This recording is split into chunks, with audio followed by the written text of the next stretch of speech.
Please welcome our next speaker, Abra Gilman, a practice manager.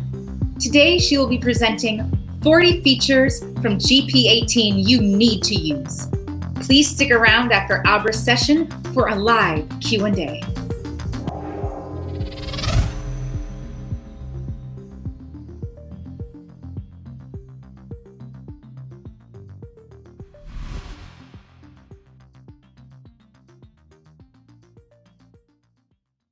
Hi guys, I am Abra Gilman and you are here at Dynamics Con, and I'm just going to forward this to let you know what session that you've come into right today. I'm going to be showing you 40 features from GP, starting with version 2018 and all the way up to the latest version that you would have upgraded to if you upgraded anytime after October of 2020. And so my name, again, is Abra Gilman. I've been in the Dynamics GP channel for about 27 years. And I just get super excited to show you guys anything that is relevant and new to the Dynamics GP product. I'm very excited that you guys gave me the opportunity, and Dynamics Con gave me the opportunity to share today. I hope that you learn a lot and you go back and take the information to your cohorts back at your offices or at your virtual offices these days. And I'm also going to give you a little bit of extra information. If you look at this PowerPoint later, you'll be able to click on the links. So on every slide, all 40 tips, I've got this link that tells you what release the enhancement I'm showing you is from. And then if you click on the link, it's going to take you to the Microsoft documentation about that enhancement. And then from there, if there's something else that you need to know, and I'll mention it in some of these slides, there's another link to go back and to learn how to do the setup for that particular product. So hopefully you'll get a little bit of, comic relief and entertainment today. And then you'll get this to show you the how-tos exactly to take advantage of things later. So we are going to get started. 40 tips. I kind of have them organized in areas, system stuff and financials and accounts payable, and even a little bit more on the system overall, like workflow and document attachment. But I'm going to start with IT because I feel like the IT guys just are underrated in our organizations. They help us get all of the new products on our desktop, and they're the ones that we call when things are going wrong. So as an either IT administrator or a manager of an organization, when you go into GP in the newer versions and you go to set up a user, and usually you have to click on user, and then it'll ask you a password because you have to be Superman to get into that screen. And then you go into user access, and then you go into user security. And between each one of those, you're having to put in the password. So now you only have to put in the password once during your session that you're in. So if you do get interrupted, you want to go ahead and log out of GP because you've entered that system password. And it's not going to ask somebody else if they go into those screens. So I put down here, with great power comes great responsibility. So the other thing, because IT matters also, is that it used to be that your passwords can only be 15 characters. And now with the newer release, 2018 R2, we got the expanded characters so that as users, we get to type all the way up to 21 characters for our password. And it'll actually let us know if we are going to get a password expiration. It'll notify you a week ahead of time. And then some things that I didn't really want to spend a number on of the 40, but in the latest releases, like 2018, just the release to manufacturing version, there were a few different web client enhancements that I've listed here. And then in the very latest versions of 0.2, which was last October 2019, and 18.3, which was October of 2020, there were some enhancements to let you do the GL paste within the web client, and then also workflow delegation. So a couple of things that just are on the IT side. Now, number 3, I'm going to go into GP to actually show you some of these features. but Smart List, it's our favorite tool. I know it is. It's the thing that really reminds us of Excel within GP, so we use it all the time. So within Smart List, you now can do some kind of bulk remove or moving of columns. So I'm going to pop into GP, and here's my GP screen. And if you look at the top, I'm going to just hide something here. But if you look up at the top, I've got Smart List listed there. And you see that I wear glasses and I like things to be really obvious on the screen. So just a side comment, if you go into customize and you come down here to the standard toolbar, this is where Smart List is. And if you look at the selections, usually it just says image only. So I only see that little like light bulb for Smart List. But I have clicked image and text, or I could have even said text only, and I'll change that just so you see what changes. And so up here, it says Smart List. And if I had said image and text, it would actually show me the little light bulb also. But that gets me to Smart List very quickly, no matter what menu I'm in. If I'm in financials or if I'm in sales, I can pop back up to Smart List so easily. And so here I am in Smart List. And I'm going to just look at, let's say, a sales transaction Smart List. And let's just pop open kind of the default one. And let's say that, I have some columns and I wanted to add a bunch of, I don't know, maybe some user defined, right? So I start typing U and I get down to user defined, and I'm going to add all of these. So I'm holding down my shift, and let's even go even further. And I add all of those, right? All the ones that are in blue. So I'm going to add them, and now they're in my list. And if I go and show and go to the right, I've got all of these that are in the list. And maybe I don't have some information in those, but you see that they're there. But now if I go back to columns in the new versions, if I realize like, oh, I really wanted these all to be shown at the top, I can click and hit the up arrow, and now they're all going to go to the top, meaning that they're the first columns that are going to be shown in the screen, right? So now if I go back, they're the first columns. And then if I really didn't mean to add all of those, I just wanted maybe that user defined and come down here, and I also want to take off this user one, I can remove. So it allows me to manipulate multiple columns at once. These little check boxes are what got added. So that's a fun little feature that I wanted to show you. The other thing, and I'll be kind of going back and forth between my PowerPoint, but let's say now this is what I wanted for my favorite. So I'm going to click favorite, and I'm just going to add, like, these are my user defined within my sales transaction, right? And one of the things that got added is that I can have a default in the system to tell it when I have a favorite, maybe I always want it to default for user ID. And that way, that's only a favorite saved from my user ID. Or I could have clicked for my company if you have multiple companies. And along with that, I can put a password in so that even if I do share it with the rest of the system or the rest of the company, that only I know the password, so I can manipulate this Smart List later. They can open it, but then if they want to manipulate it, they have to save it as their favorite under their user ID, or at least their company. And then they can put in a password and not manipulate mine. So a couple of things there. I'm going to go back over here. So I showed you the Smart List bulk remove. And then I just showed you that Smart List favorites can have passwords, and they could be for a particular person. And then again, you notice that in each of these windows, I'm showing you a link out to how you can find more out about this particular feature.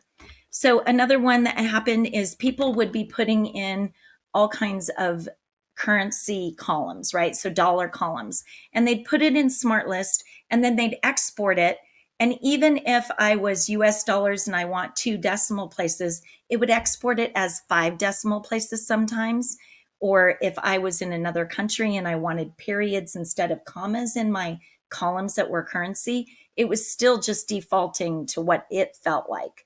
So now within GP, it's going to pay attention to what that record's currency is and follow what the currency is when it exports to Excel. The other thing is in a couple of really important smart lists, like the item smart list, there is a default. So the default item smart list now has an inactive.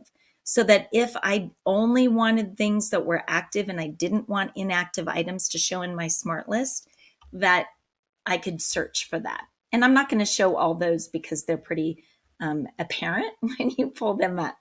But if I happen to just go past one of these things and you want to know more, you wanted to ask a question, during the presentation here, we've got a little chat window, and that's for Q&A.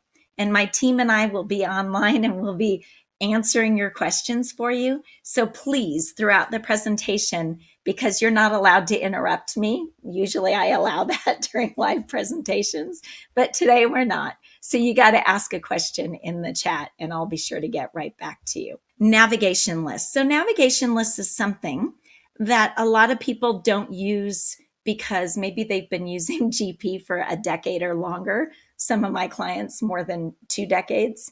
And navigation lists came about later. So I'll show you when we go into navigation lists that it's an area that you can use. And it allows you to do things like bulk inactivate or bulk reactivate.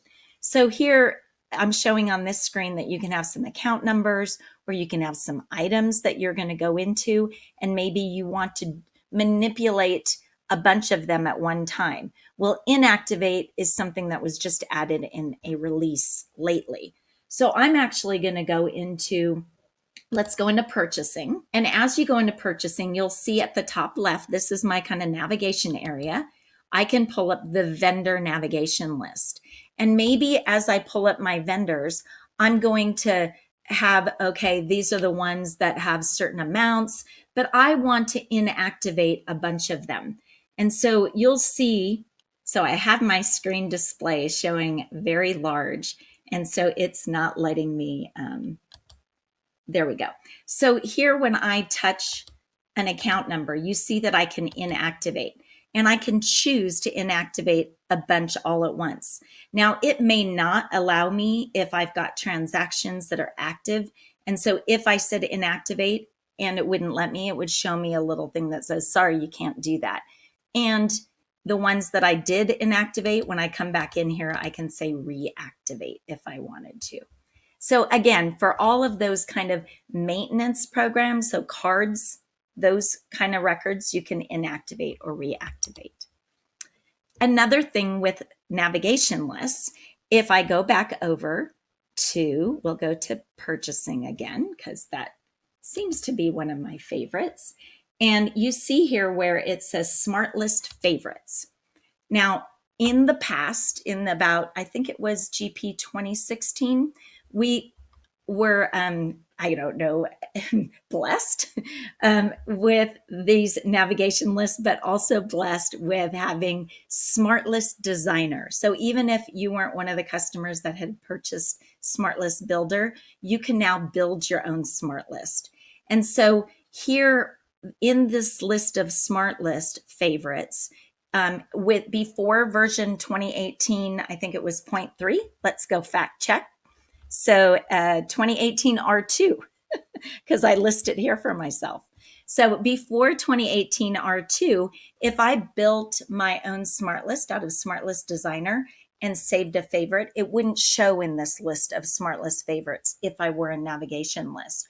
But now they show. So I have these 1099s from a view, and that's how I knew that this view was something that I built, because I built a view and then I built a Smart List on it and then I saved it.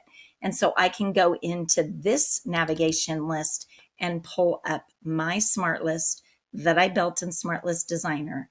And here's my favorite. The other thing that sometimes Microsoft has some great features, but we don't want to see them.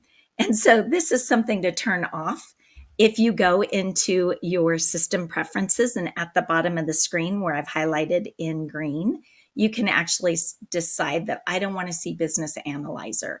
What it is, it's kind of almost like a pivot table view that when I bring up my navigation list, so if I were in financial and I pulled up an account number, that if I didn't have that turned off, at the bottom of my screen, when I select, it not only shows me some details about that record, but over on the right-hand side, it shows me like this little graph, like pivot table or pie chart. And that takes a lot of system resources. So we've given you the ability, or Microsoft's given you the ability to turn it off. So that didn't get its own number because I felt like it's something that we're turning off, and that didn't seem like something that should get it. Expand print to screen. Little things, right? Make life better. So here's two things that I'm going to show you real quick.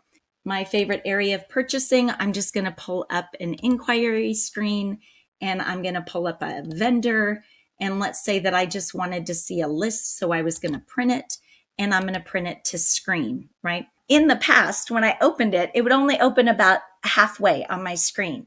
And so one of our favorite people that are actually presenting in DynamicsCon later on, Sean Dorward, he put in a suggestion to Microsoft and said, hey, can you just make it expand full screen? Why do you only expand it small? So it's in the system now. When you print to screen, it expands automatically.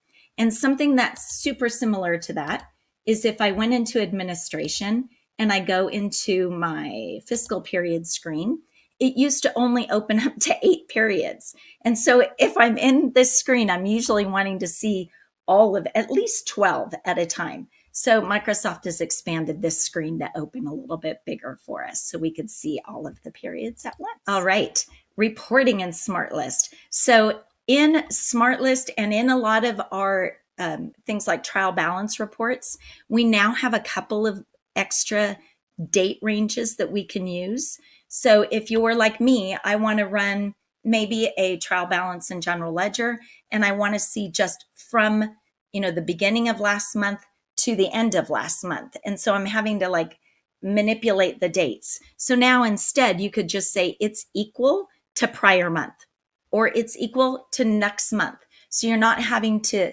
select a from date and a to date. You've just got that range right in there in that one. So prior month, next month, prior period, and next period, because that's usually what people are looking for when they're doing reporting. Okay, one of my favorites that is just a little bit underrated is I want to go in and I want to set up a report option. So let's say that I think I'm going to do a trial balance out of, let's look at reports. And we'll go trial balance, and we'll go down to my historical trial balance. And maybe I've got one set up already, and this one is in detail because I can see it. But let's say I manipulate this one, right? So I have one and I go, oh, I want to, for some reason, I want to see activity, and I want to see fully paid, and I want to see for a particular maybe vendor class. And so I set this up for myself. And maybe it's really all the classes, but I want to make sure that it's only people that are in classes. And I set that to go to screen. And I save that. And now I want the exact same report, but I only want it in summary. But I'd have to go set it all up from scratch again. So now instead, I can say, I'm going to do a summary. I'm going to copy from my detail, right, that I call demo, hit OK, and you'll see that all of those selections are in there for me. And now I just have to unclick, and now it's summary, and I save. Some people have all these different departments that they set up the same report for, but then they'd have to remember all of the intricate little details that they've selected, and this way they don't. Now, the next item is along that range of thinking, and that is report groups. So the mod or the enhancement was that you get to do more than 32 items in a report group. But then people are like, what are report groups? So I did want to show you that I've got some report groups that are out there. So the first thing I'm going to do is let's just say that I go up to reports and financial, and you'll see that I've got something called groups. All right. So then if I pull up one that I've already set up, I've got this group that I've set up that has 3 general ledger reports in it. And I did that just by coming into this screen, selecting, let's say, trial balance, and clicking and hitting insert, and then clicking on maybe a summary and hitting insert. So that's how I built one, right? And then when I wanted to save it, I just click there to say I'm going to save it as a group, and it's going to ask me. So I'm just going to call it demo GL. So I've set that up for financial and for sales and for purchasing. And then if I go up to reports, there's something called combined group. And I can actually take my reports that I set up for financial. I can take my reports that I've set up for sales, for purchasing. You get the idea, right? And I can make this big group of reports that I print monthly and save those and say, these are my monthlies. And now all I have to do is tell the system, like, I want to pull this up, hit print, and it goes and prints all of my reports for me. Now you got to think this through. If you print them all to screen, you're going to have to say, okay, this printed to screen, now go print it somewhere else. This printed to screen. So when you're setting up your individual groups and your individual reports, you probably want them to either go to a printer or to go to a file. But as I said, the mod was expanding it to allow more than 32 items in a report group, but everybody else was like, what's a report group? Okay, this one I'm not going to go show, but it's just if you decide that you're going to use Word for printing maybe your invoices, you use the Word templates. And so when you are in GP and you go to print, it's asking you like, okay, this question, where do you want to go? It's a template. I want to go there. Hit OK. Well, instead, you could set up name printers, and it will automatically, when you say print, just go and deal with it the way you want within Word or sending it to a printer. And so this is one of them that I say, click on it. It's going to talk about how to disable printing to Word. But if you keep zooming down, you're going to be able to say, I want to back up and figure out how to set up name printers. Okay, so the modification or the enhancement was allowing Word templates to use name printers, but then everybody wants to know, how do I set up name printers? So I've set that up for you and you can go. All right, the next one that I'm doing is General Ledger. We now have the ability to have additional fields in General Ledger. So it's a 2-step thing. You can't just go into the newest version, which this is from 18.3. And you can't just pull up your transaction entry screen and have these extra fields there. You actually have to go set them up so that you know what they're going to look like. So if I go to my financial page and I go to Setup in General Ledger, okay, so Setup General Ledger, and at the bottom, you have these 2 fields and you can name them whatever you want. So after you name them, then when you go into your General Ledger or your journal entry screen, it pulls it up and you're going to see at the top that you've got these extra fields. And so then you could go ahead and create a journal entry, put in those extra fields, and that's great, except that those fields, if you print a posting journal, it's going to go ahead and show you them on the posting journal, but it's not going to automatically add them to Smart List. So I did want to just take a bit of a detour out to Smart List and out to a financial and account transactions. And I have a little Smart List that I've set up these transaction user defined extra fields. So just to explain to you how I did that, I would have pulled up just my regular one and I would go add. Whenever you're in here, if you don't immediately see, like if I start typing transaction and I didn't see these fields, know that you might have to hit all columns. And then when you type them, they'll be out there. Okay. But those 2 extra fields are called transaction user defined 1 and transaction user defined 2. And that's how you're going to get them. And we already know that everybody likes to have like the reference, and they probably also like to have the description field added. That's the, so the reference, I know I'm getting off a little bit, but that's okay, off target.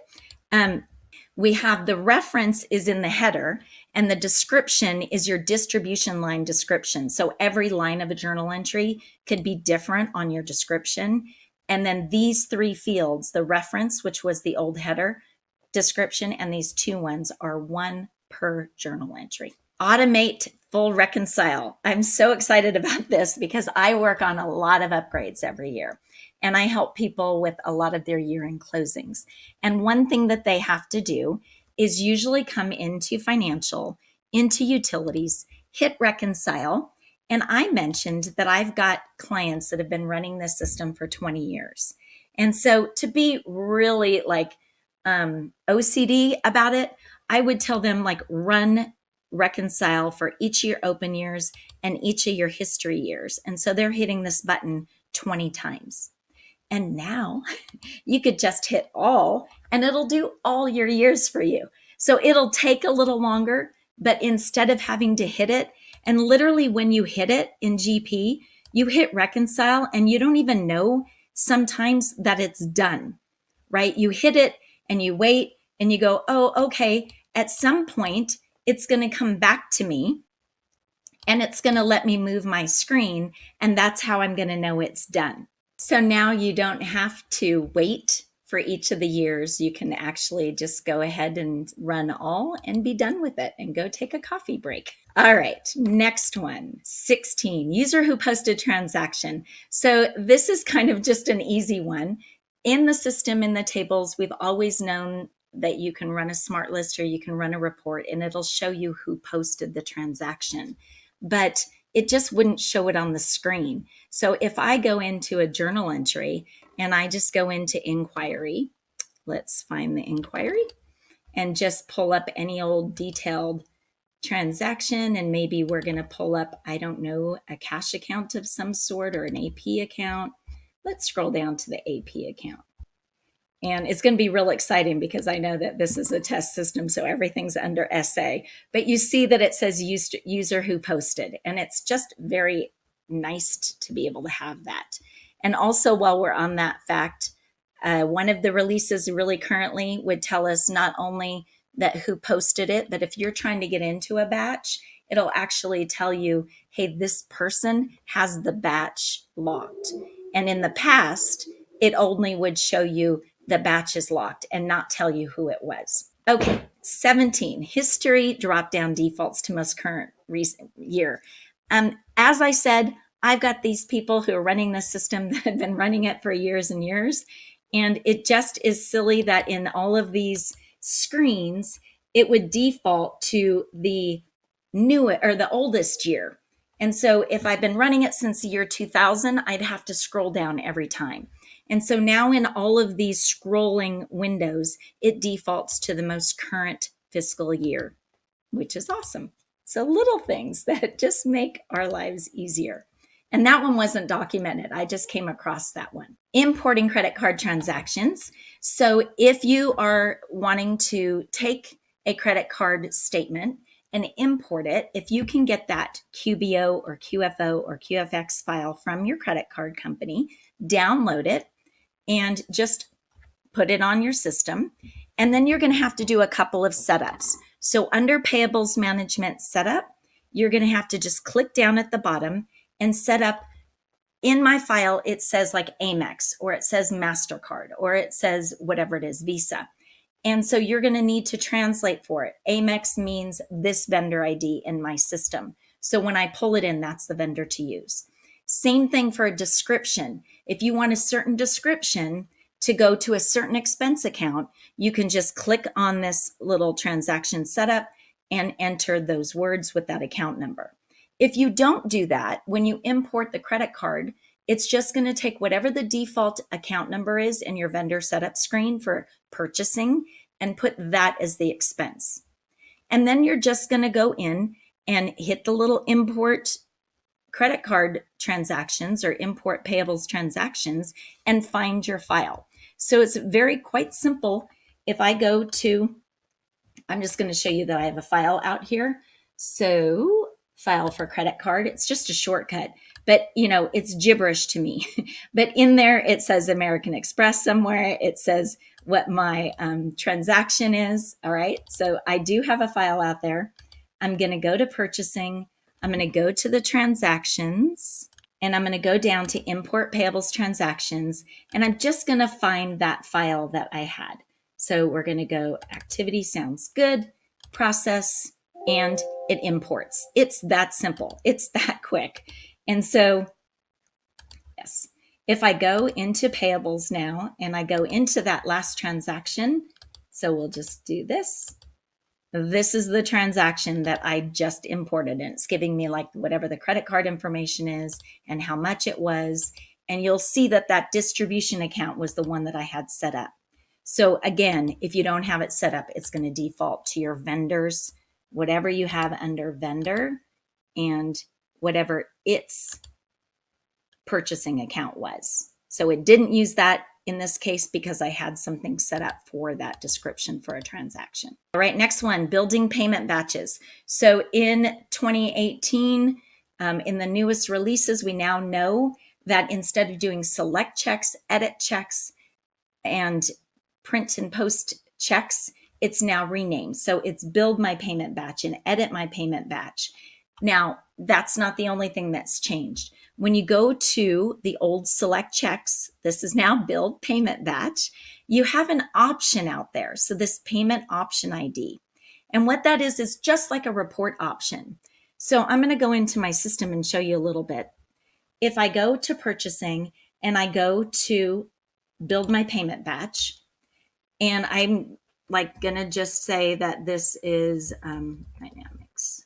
And maybe this is a credit card batch, or maybe it's an EFT batch. I've figured that out by going into the batch screen and telling it what kind. But then I have these payment options.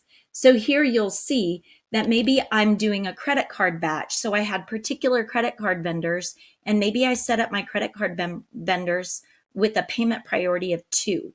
And so this is like all my options are pre-selected for me. I didn't have to remember them. So whenever you're coming in here, so if I just hit clear and I'm going to build a payment batch and I start entering my ranges of whatever it is that I want to do and I save it, I can actually save a payment option ID.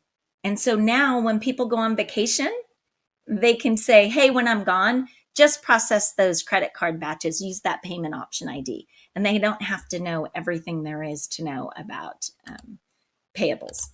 So the other thing I want to show you, just an extra thing, is let's take out this batch for a second. I'm going to pull up a batch I already had out there, and we'll just do this one. So I had some transactions out here, and there's 2 things I want to show you. This is a bonus. So if you click on this little columns, when you come into this screen on a normal basis, the default columns are voucher number. Well, here, I'll revert it for you. So it's voucher number and my due date and amount remaining and amount paid. But I know that working with a lot of accounts payable, either clerks or managers, they don't know what the voucher number is. And they don't really care at this point what the due date was. They wanted to know what the document date was. So here I can actually say, well, this is my invoice. Like maybe you have monthly invoices and you say, this is my, monthly utility invoice. But whatever it is, when I click on that vendor, it's going to show me what those vendor invoice numbers were that I put in there, right? And then it's going to show me my document date and my amount remaining. So it's still processing as normal, but I'm seeing different columns. The same thing out here. My columns were actually vendor ID, but I changed it to show my vendor name, because maybe some people don't have their vendor IDs are like alphabetical or numerical, and so it doesn't mean a lot. And so this just helps. The other thing in this screen is in the latest releases, it'll show that a credit document was applied to this document. So why is the amount remaining less when I'm not paying right now? Well, I can see that a credit document was applied. And then on the left-hand side, to help out your payables clerks, it's going to give me a little indication if I've got this vendor set up for EFT. Because if I did, and I'm printing checks, it's not going to print a check, right? Because it's an EFT vendor. So a couple of things that are kind of extras out there. So again, number 20, I just showed you while I was in that screen that you've got these columns that you can rearrange, and you've got the EFT and the credit card app, or the credit applied icons out there. Just like we had with General Ledger, we've got a payables transaction description that goes, instead of this other description, which I believe was like 30 characters long, we now have a 200 character description. And it'll only print if you print like a payables check, a manual payment at the same time as you're printing the invoice. It'll print that on there. But it won't print on a lot of other reports. So you're going to have to pull it into Report Writer and add the long description. Same thing in your Smart List. You're going to have to pull that long description in there. And again, to turn it on, if you went into the payables transaction entry screen and you're like, she lied, there's no long description. No, you have to go into the Setup Payables Management screen and click to enable that long description. So kind of the same idea. You get the idea. I'm not going to go into it. This is something, it's kind of funny. As we go through the years and years, I think back in like version 6 or 8, we had these big icons that showed you when things were on hold, and then they went away. And so now we've been updated to bring back some of those features. So like the vendor ID is going to show a big red dot on the screen if they're on hold. And so that's a visual warning that, hey, this is on hold, this vendor. Are you sure that you want to put an invoice in there? And yes, you can say, I need to continue. They sent me an invoice. I might not be able to pay it, but I can actually put it in there, and then we can deal with it being on hold. The same thing, so I'm not using a number here. I realize there's no number in the corner, because the same thing happens on the customer side. So if you've set up that you want to be notified that a customer is on hold or is over a credit limit, kind of those visual indicators to show you, hey, they're over their credit limit. And by the way, you're putting in a warning, are you sure that you want to do that? And I'm just going to show real quick, if I go into sales and I go into sales transaction entry. So you see here, this customer was over their credit limit.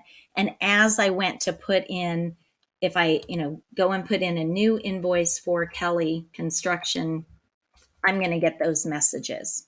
All right. So you get to decide if those both come up by setting up your, in this case, sales transaction. Okay. Copy paste. One of my favorite features in an older version, I think it was 2016, was where you get to import your GL transactions. And so similar to that, on the payables side, we've got the ability to import from Excel into payables. Now, don't get excited that I can do like 200 invoices at a time. It doesn't get rid of Integration Manager, or if you're using Smart Connect. What this does is you have a spreadsheet. So I'm going to show you this in person. So I'm going to pull up my spreadsheet, and I always, for my demos, I just link, if you don't know, you can always add an Excel file or whatever it is that you want. So let me go pull up my payables paste. And in the documentation, it's I'm saying they're wrong, because they're saying the first column is a vendor column, and it's not. It's a description column. So description, purchasing, trade discounts, freight, miscellaneous, document number, PO number, and then that vendor ID is my column. So if you put any information in these columns A through G, it is going to import that into an invoice. So I'm going to copy just those first columns. I have an indication of which vendor this is for. So this is for, I could have put the full vendor, but I'm saying it's a vendor that starts with A. So I'm going to go into purchasing, and I'm going to go into transaction entry.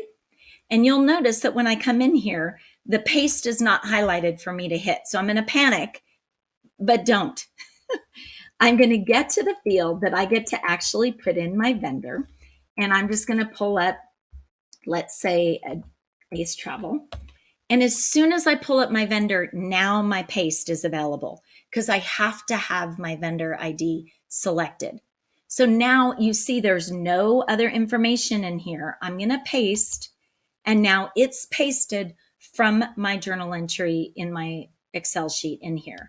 And if it has an invoice number, a PO number, an amount, a trade, a freight, it's going to take all of the account numbers that are set up in my vendor setup screen, the account screen, to use for all of these other account types. If I didn't have something filled out, right? So if I hit save, and in my spreadsheet, if I don't have all those numbers, right, I just had purchasing and freight, it would just import 0 for a trade discount.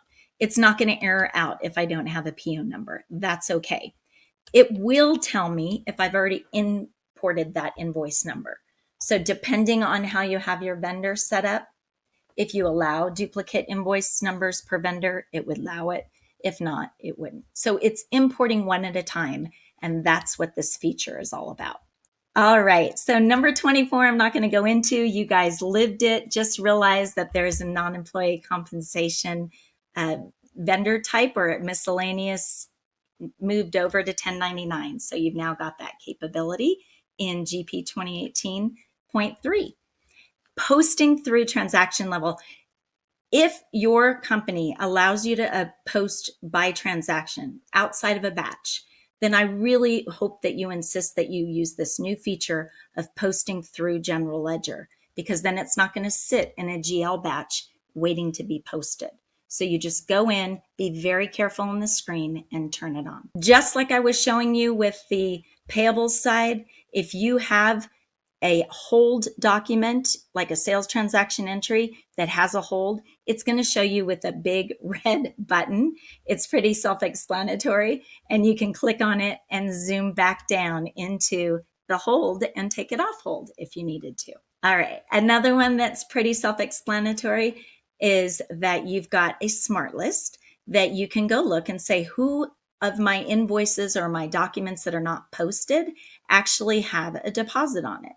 And it's just out there, and it's called sales transactions with the deposits that are for unposted documents. And it's very helpful because people don't realize that they've got money that they need to post. My favorite, probably of all of the items I'm going to show you really quickly, is if I go into GP, and again, my favorite is purchasing, but it has the same exact feature in sales, and that is that you can pull up a vendor or a customer and you can sort something descending. So something like a date. If I wanted to look at document dates descending, meaning the newest ones on top, I have the ability to do that. Now, everybody asks me if you can go and do that from like a setting to say, I always want it to be this way, and you can't. But what you can do is you can create a macro. And if you haven't ever created a macro, you can look out there. Amber's got lots of documentation on that. But I created a macro to say, always do this. Open this window with these sorting with descending selected. Another one of the automatic things that you can have done is if you go into your system or your company settings at the very bottom, you can have it so that if I do cash receipts, instead of having to post the cash receipt and then go out to my transactions in my financial area and put it together in a deposit, instead of having to do that separately, I can have it done within the same function. So I post my sales deposits, my receipts, it automatically posts it in my financial area. Another just quickie, if you're in the customer maintenance screen or the inquiry screen, you can actually print a statement for that customer just by going down here and hitting print, and you have the option. Before that, you always had to go out to statements, pick a range of customers, even if it was just one, and print it. So that's just a new little drop down. The last one that I'm actually going to show you live, the rest we're just going to show you on the screen, is importing and exporting stock counts. You'll have to kind of follow these directions, but again, you're going to go into this transactions stock count schedule screen. You're going to create your stock count schedule, and you're going to start it. So I'm just going to show you quickly where that is. So under inventory, and you have a stock count schedule. If you have one, you pull it up, and if you start the count, right? And you can go and print this to screen or whatever you want, doesn't really matter. And I don't even have to print them. Once I do that, it allows me to export. This file becomes what I use for my import. So I have a spreadsheet. I go manipulate that spreadsheet and put in all my numbers, and you can use barcoding or whatever you want.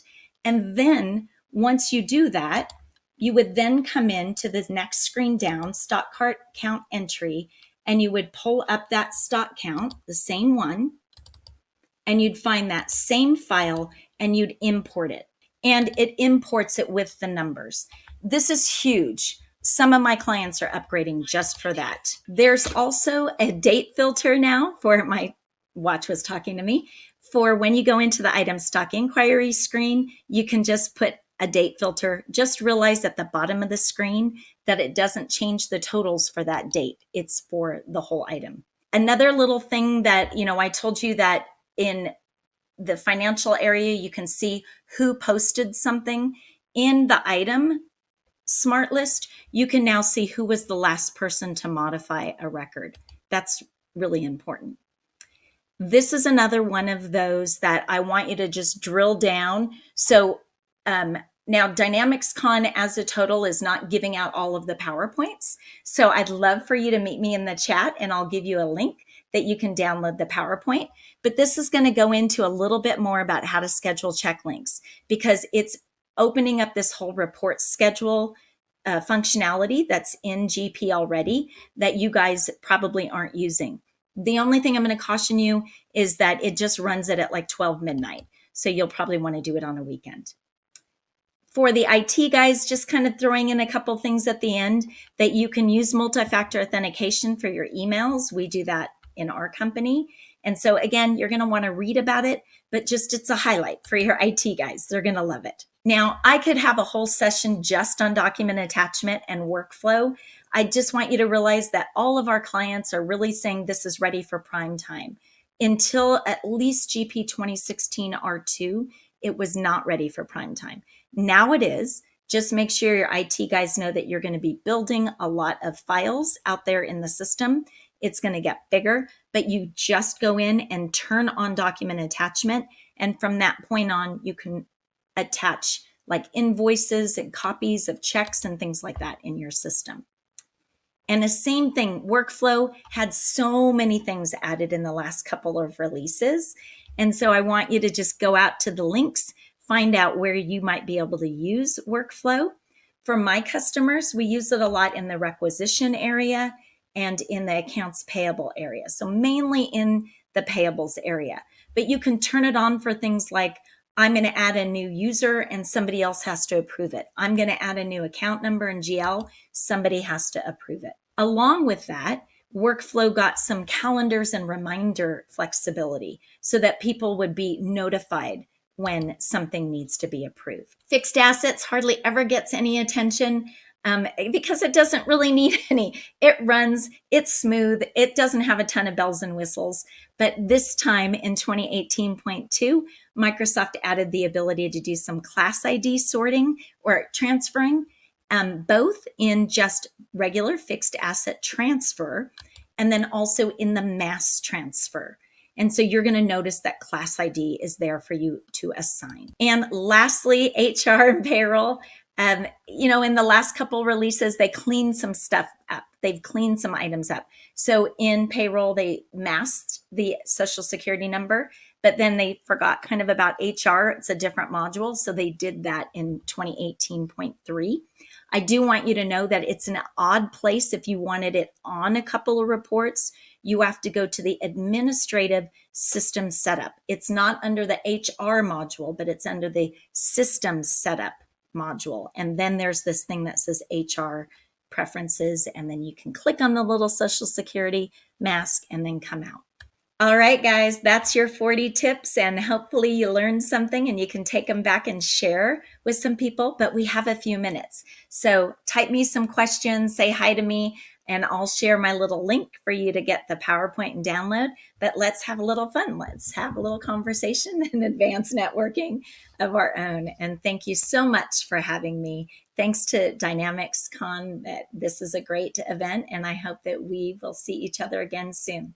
Bye.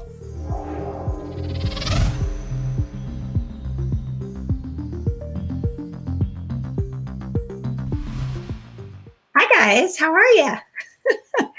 I wish I was there with you so that I could hear your voices back, especially some of my good friends that are out there. I appreciate you telling me things like, hey, you're not loud enough. That usually, it doesn't happen. So, and there's the volume jump. Funny. See, normally I am loud.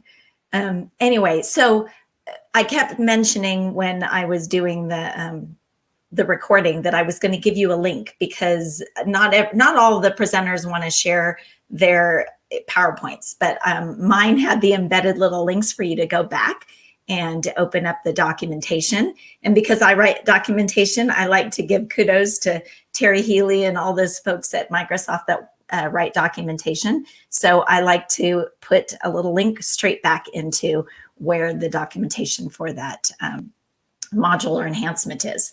So you don't need to get the link from me. Dynamics Con will be supplying the actual files. And then, as Amber mentioned in the chat, there will be links for all of the sessions. They told me that, who rocks?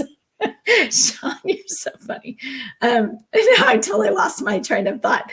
They told me that my recording will be turned up. The volume will be turned up. There was something in the recording that for some reason my volume got turned down, maybe because I was too loud for them. There was a question for AP import. Can you paste the whole Excel spreadsheet at once? You cannot. So that's a little bit of a bummer. You're having to do line by line or row by row. But it's still less, if you're doing this by hand right now, at least you're not having to type in the numbers. So you're just copying from your spreadsheet and then pasting into, one transaction, hitting save, next one. So the only thing you're having to do between is actually select the vendor. So hopefully that gives you a explanation. All my friends are saying hi. Hi, Molly. Hi, Sean. Hi, Zubin. Hi, Michelle. Hi, Amber.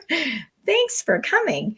I think there were some other ones that are quiet. We are about to begin the next session. What? Oh, Amber wants to make sure. So at least now you don't have to get to Amber's session early to sit on the ground. You'll be able to just basically go into the next live stream that's right here in GP. So if you already have the down arrow selected, then it'll go right into her session. So you don't have to leave this session early. There are a lot of chats out there. I will tell you that tomorrow night, so 3 p.m.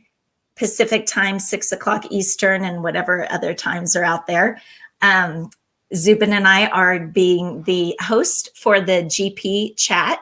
So we'd love to see you and chat. You can bring some green things because it's St. Patrick's Day tomorrow at 3 p.m. Pacific, 6 p.m. Eastern time. We're going to have a tiny little scavenger hunt, a 1-minute scavenger hunt. So because you're in my session, I'm going to tell you, get a hat. I wear hats. Where's my hat? Get a hat. Here we go. I got my Dynamics Con hat. So get a hat, get something green, get a cup, a really fun cup. Those are your suggestions.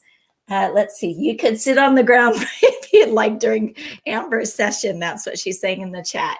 And hi, Bob. I see you there too. I did say we were going to have advanced networking. This is our advanced networking for now. And also, I guess, if you go into Amber's, we can continue in there, and we can continue tomorrow night with Zubin and I on the GP chat channel. Let's see, what else do we have here? Thank you. Remember to enter your name for a chance for a $500 gift card for Pearsoft. So Pearsoft, if you guys don't know, is a Paper Save and Paramount mixed together. It's Pearsoft. Yes, Molly, I'm wearing my Dynamics Con hat. I'll be wearing it at Zumba later today. What else? I did with Bob a few years back. I had Sean is going to bring his St. Patrick's Day hat to the GP chat tomorrow night. Thanks, Christine, for coming also. Thanks, Jackie. And if you guys have other questions, you can always get a hold of me in the GP community. I'm here to be an evangelist for Dynamics GP because I know that a lot of my clients are going to be on it for a long time. And I did want to say, like Terry Healy was talking about how they're opening up like I mentioned in my session, I'm going to give Sean another shout out. Like he said, hey, people, we need the print to screen to expand full screen, right? And so people voted for that. So Terry Healy is saying in the ideas areas that we can be voting for things that we want to be changed in GP because there will be at least another release. So it is not sunsetted. There are going to be items that get enhanced in this release. I don't know when it's going to come out. Maybe it will be October again. And we can share those things. I love these sessions. And maybe it'll be 18.4. I don't know. Any other questions? I always have things to say, but let's see.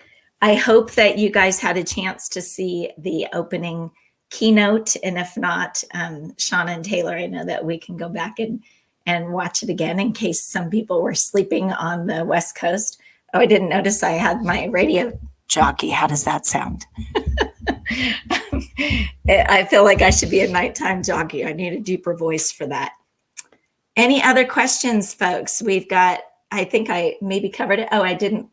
They love and sponsored the session. Oh, that's our sponsor. I didn't know that Parasoft was our sponsor. See, I love them. So yes, go see the new Parasoft company. It's two of my companies that we have lots of clients using their products.